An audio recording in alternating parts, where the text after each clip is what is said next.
सिंध जे दिल में 60 मेल खां 68 ऐं 68 खां 63 सुहेलो ताईं हिकु अहिड़ो सफ़र शुरू थियो जेको रुॻो रोड जी तामीर ताईं महदूद न रहियो पर हिकु नई तरक़ीअ जी राह खोलण वारो साबित थियो।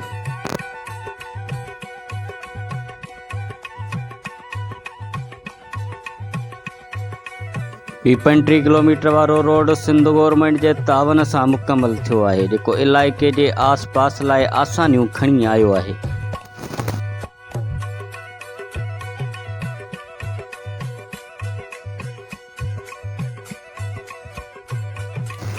कुछ वक्त अॻु ताईं हिन इलाइक़े में सफ़र करणु ॾुखियो हो। भॻल कचो ऐं दलदल बणियल रस्तो माण्हुनि लाइ वॾी तकलीफ़ जो सबबु बणियल हो। स्कूल वेंदड़ ॿार, इलाज लाइ वेंदड़ मरीज़ ऐं रोज़गार लाइ सफ़र वेंदड़ मज़दूर सभई हिन ॾुखियाईअ जो शिकार हुआ। उन्हनि ॾुखनि सबबु वापारी मुतासिर हो। माण्हुनि जा ख़्वाब रस्तनि जे मिटीअ में दफ़न थींदा रहिया।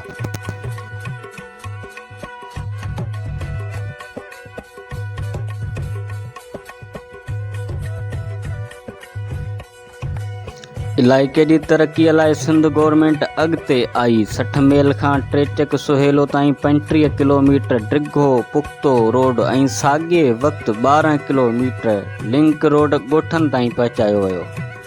हीउ मनसूबो सिर्फ़ु रस्ता ठाहिण जो नाहे पर माण्हुनि जी ज़िंदगियुनि में तब्दीली आणण जो नओं मिसाल आहे। इन मनसूबे सां मक़ामी आबादीअ खे नओं हौसलो ऐं उमेद मिले थी।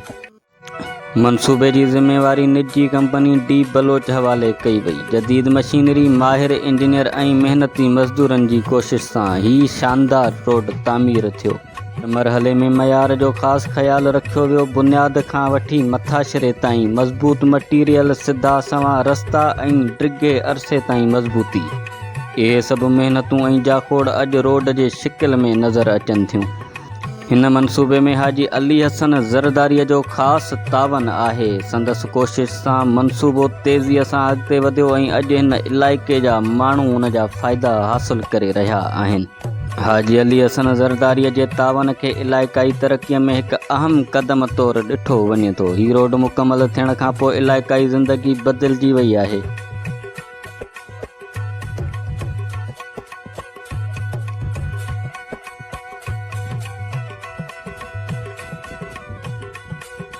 हाणे ॿार आसानीअ सां स्कूल वञनि था, बीमार तकिड़ो इस्पताल पहुचनि था ऐं हारी पंहिंजो माल मार्केट में विकिणण लाइ शहर खणी वञनि था। वापारु वधियो आहे, वक़्तु बचियो आहे ऐं इलाइक़ाई मईशत में नओं साह आयो आहे।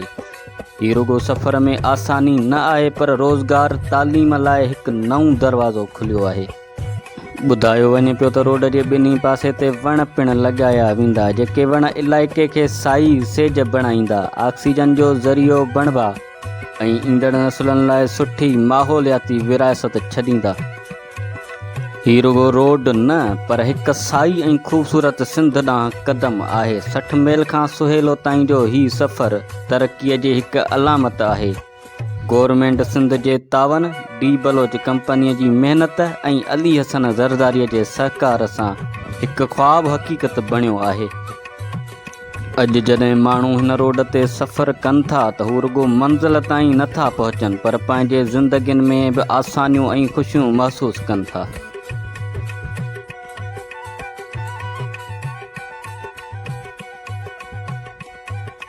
हीउ रोड रुॻो पत्थर ऐं तारकोल जो ठहियल नाहे पर उमेद, तरक़ीअ ऐं मुस्तक़बिल जो रोशन निशान आहे।